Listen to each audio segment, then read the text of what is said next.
በዕብራይስጥ ማርያም የተባለች የተመረጠች ድንግል ማርያምን ኑ እናመስግናት።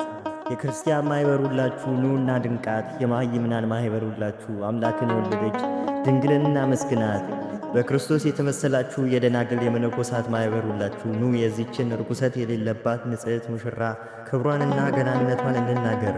በነገሥታት አደባባይ የተሰበሰባችሁ ኑ የዚችን ባነዋወር ከከበሩ ሁሉ የምትበልጠውን ንግሥት የሚከባትን ክብር ምስጋና ታዩ ትመለከቱ ዘንድ የሰማያት ክብር ከሰማዮችም በላይ ያሉ ሰማያት ከፍታ የኪሩቤልና የሱራፌል መላእክትን ማኅበር ሁሉ ክብር ማዕረግ ከእርሷ ጸጉር አንዲቱን አያሉም።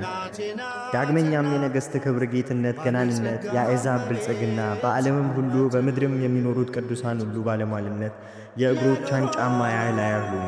ለቅድስት ድንግል ምን ያህል ጸጋ ክብር ተሰጣት! የማያመሰግናትስ ፍጥረት እንደምን ያለ ነው?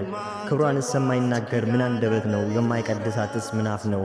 ለክብሯ የማይገዛ እንደምን ያለ ሰውነት ነው?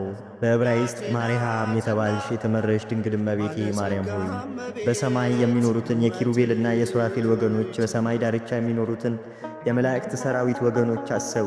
ለአባቶቻችንም ለአዳምና ለአቤል ለሴትና ለሄኖስ ለልዑል እግዚአብሔርም ላገለገሉ ለሄኖክና ለኖህ የተሰጣቸውን ጸጋ ክብር አሰብ።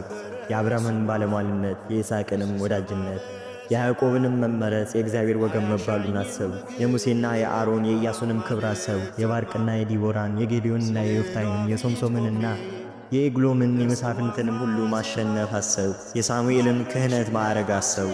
የዳዊትን የሰሎሞን የይሁዳን የእስራኤልን ነገሥታት ሁሉ መንግሥት፣ ሀብት፣ ጌትነት፣ ገናንነት አሰቡ። የነቢያትን መመረጽ የሐዋርያትንም ጸጋ ክብር አሰቡ። የሰማዕታትን የመጋደላቸውን ዋጋ የደናግል የመነኮሳት የትዕግሥታቸውንም ሐሳብ አሰቡ። እንዳንቺ ያለ አላገኘሁም። ቅድስት ድንግል ሆይ በልዑል ዘንድ ባለሟልነት ያገኘ የእግዚአብሔር ጸጋ ክብር በላዩ የበዛለት እንዳንቺ የለም። ጸጋው ክብሩ ባንቺ ላይ እንደበዛ እንዲሁ ደግሞ ቸርነቱ በእኔ ላይ ይብዛ።